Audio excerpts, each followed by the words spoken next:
Hello everyone and welcome back to the channel, the second video in a row, and this is the making of the top for the witches set. The baseline is relatively simple. This took way less time than the skirt because there was no rigging involved in this, and this was quite the difference in workflow. So I took a tube, as you can see. I wrapped it more or less loosely around the body where I wanted it to go. Then I did some fine-tuning with the whole model in itself. And after that, I basically just adjusted the whole thing for size and did a few iterations on the details so that it is more, that it has folds basically, but yeah, in comparison relatively simple. Yeah, you can see that I have the fully built skirt here because I wanted both of these to fit each other or work with each other, so I wanted them to not clip when I just make them or put them in the model, which is why I had the skirt in here as well for most of this. I mean, I could have just deleted it right now, but I apparently didn't do that because it didn't occur to me at the time. Yeah, extrusion tool to simulate some folds in the whole thing, just playing around a bit here with the whole modeling process. And yeah, the whole thing is symmetrical so that I only work on one of the sides of the body. That, yeah, takes a lot of time down from the whole model.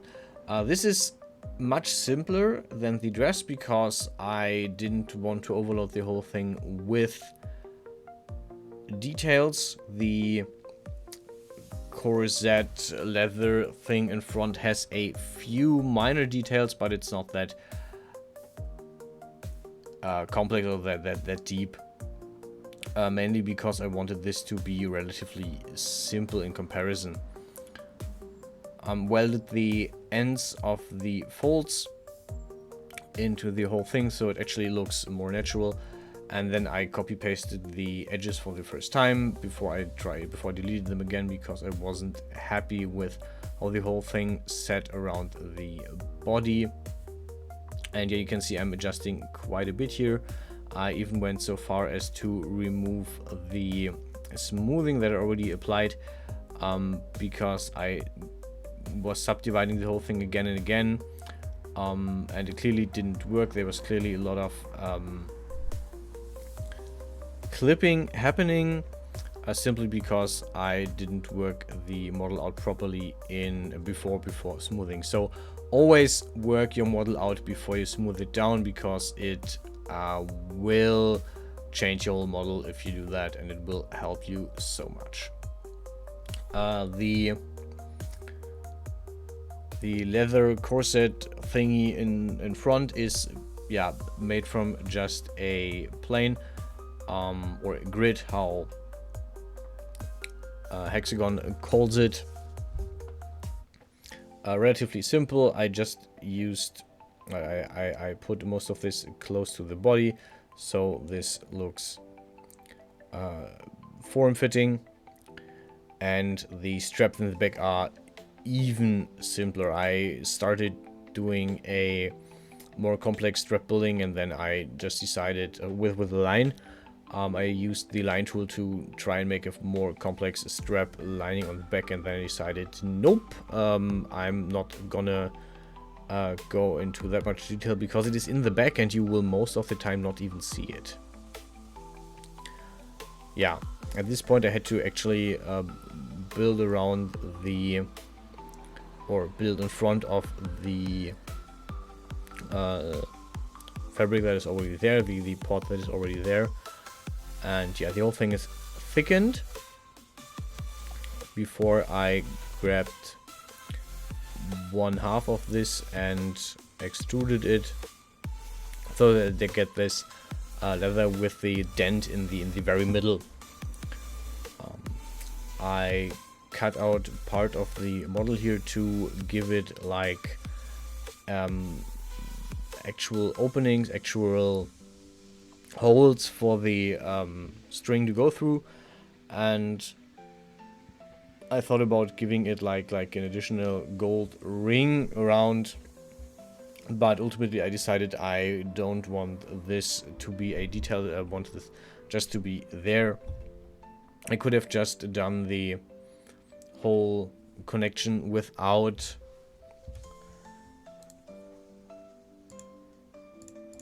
the holes, but I wanted them to just be there in case I ever play around with this. The base model is again relatively simple, but this also means the UV maps are relatively open, very simple. I cut the UV map for the front, basically for the scowl, for the fabric, behind the leather. So basically, if I have the leather in, I can basically even play around with different ideas around that without breaking the without having the seams visible. Yeah, the ornament is very simplistic. I wanted to do something natural, so I decided to go for a kind of stylized flower. This is not really a flowery symbol thing, but it is relatively good working. It is 2 pieces because I wanted the inner part of the blossom to be differently colored than the leaves and the stem. But yeah, the leaves and the stem are basically just one object, or 3 objects welded into one, so I made it one object. This is basically also the only actual detail in the whole thing, so if I just wear, if the figure just wears this, it is relatively simple and doesn't distract that much. Whereas the skirt has a lot more detail, a lot more fiddly small stuff that will just keep the viewer in watching and looking at the picture in general. There is a picture at the very end. Again, a small render I made with just this. Happy Pride Month for everyone. I didn't have a pointy shoehorn that in yet, but this render actually works quite well. Put the pride flag, or one of the pride flags, in the back of it just because I can and because I want to. So yeah, this is almost the same picture that I used for the Discord. I will probably actually use the current version as the Discord symbol instead of the other one. Yeah, you can see that I'm working with a line here, trying to make the binding in the back. Yeah, and at this point I basically had this whole thing symmetrical. At this point I completely confused myself by looking at which line was which, and I just decided, okay, I'm doing this way simpler by just grabbing a tube again, putting it around the body. I copied this 4 times and then I welded all the tubes into one, so this is just one object now. Just for the sake of keeping it simple, though I don't want to have too many objects in a thing, because this keeps, well, this always kept my PC working relatively hard. I noticed this when I did the vials with the scales, or with the whole scale mail thing, that this was relatively intense for the PC. So I tried not to have too much of this in. But I will eventually come back to the whole scale mail thing, because I still like the optics of that very much. Yeah, some UV mapping, relatively simple, using the pre-made UV maps because they just work really well most of the time. You can see that I'm working the UV map for the fabric out right now, so that the whole thing looks decent at least. And yeah, this is the whole fabric. It's 2 pieces basically. The thing around the neck and the lower part. And yeah, that's it for this video. I hope you enjoyed it, and I will see you guys on the weekend with yet another one. Until then, stay healthy, stay safe, and I'll see you guys around.